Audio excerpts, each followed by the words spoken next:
Hello, my adorable squidlings. It is Katie here, and I hope you're excited because today we're going to be unboxing a Paletteful Packs box, and I'm really excited. So, this box is the June 2018 Paletteful Packs box, and I cannot wait to open it. This box is thanks to all of my patrons who support me over on Patreon, and if you're interested in getting things like tutorials and print rewards and coloring contests and regular art raffle contests where you can win some free stuff from my store, the link will be up here if you're interested in supporting that.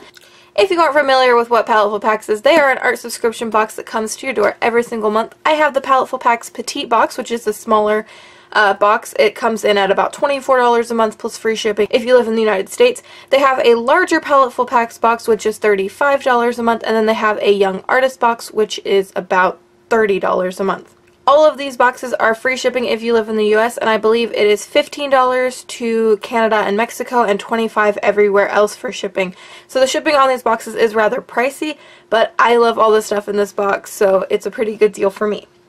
So let us open this box and see what is inside.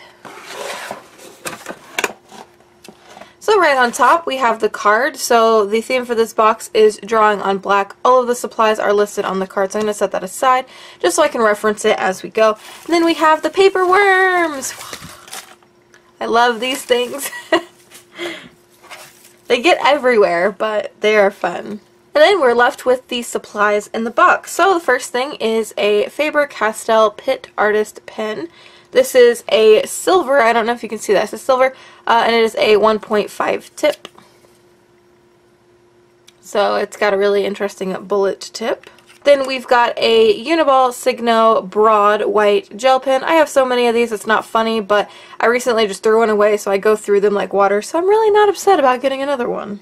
Then we've got 3 Stabilo Carbothello pastel pencils. I got one in yellow, one in green, and one in pink. A General's charcoal white pencil. It looks like it got damaged in transit, but that's okay. I can just sharpen it a little bit.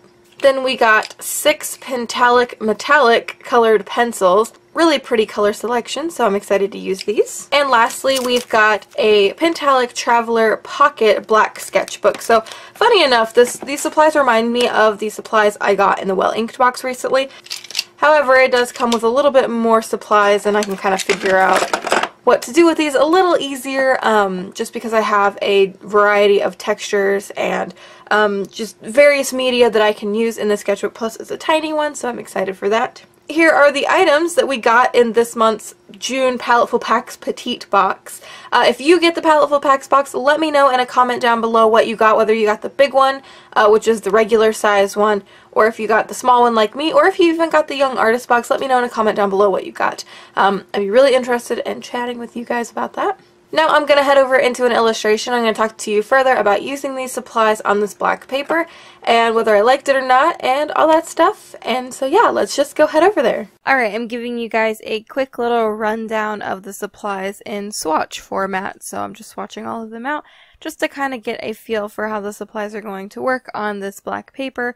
You never really want to go into art supplies, especially on black paper, without knowing how they're going to react to said paper. So I went ahead and swatched everything out, and I have to say, I really like these supplies. They worked really well together, and I think that this box is curated really well. It has a lot of things that do particularly well on black paper, and plus most of the things are shiny, which is always fun. I like shiny things.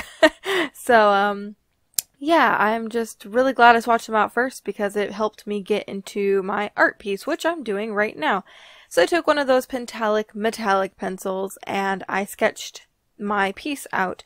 Now, this isn't my best piece, so in before everybody's like, oh my god, this isn't your greatest piece in the world. I actually know that working on black paper isn't really easy, and I honestly just didn't have the time to redo this, and I'm relatively happy with it. I mean, again, it's not my best piece, but it's also not a terrible piece, so we're just gonna roll with it. So I did a character bust, and I really like the idea of drawing crystals because all of these are metallic or shiny or something, so I thought it would be really fun to kind of do that. And then I gave it a border just because I don't ever give my drawings borders, not like this anyway, and I thought it would be a fun little design idea, just to do something a little different. So after my whole piece is sketched out, I went in with color.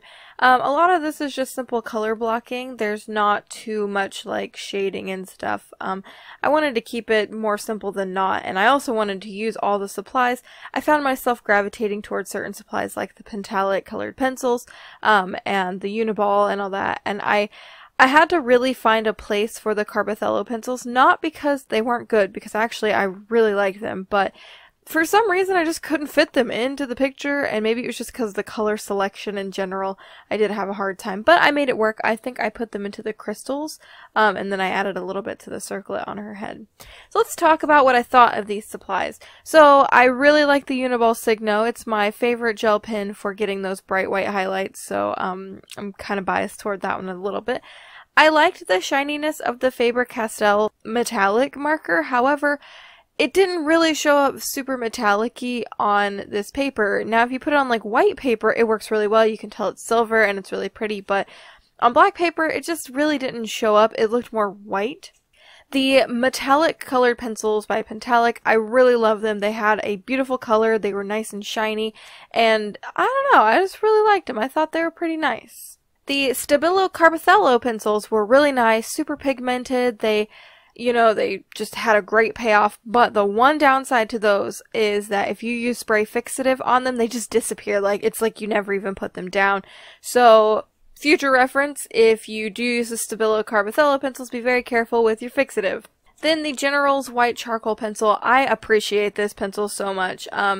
Some charcoal pencils are really gritty, and some of them you have to touch it and it just kind of freaks me out a little bit. But this one is really nice. It's bright white, it's easy to sharpen, and even though it does break at a point, it is still really nice, and I really liked it.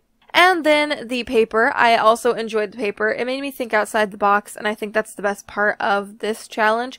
It was a big challenge for me. I will be the first to admit it. I had a really hard time working with these supplies, but I liked them. I think I did a pretty okay job, and I don't know, I had fun, and I guess that's all that matters. So here's a look at the final piece. Let me know what you think in the comments below, but please don't be too harsh because my feelings are at stake.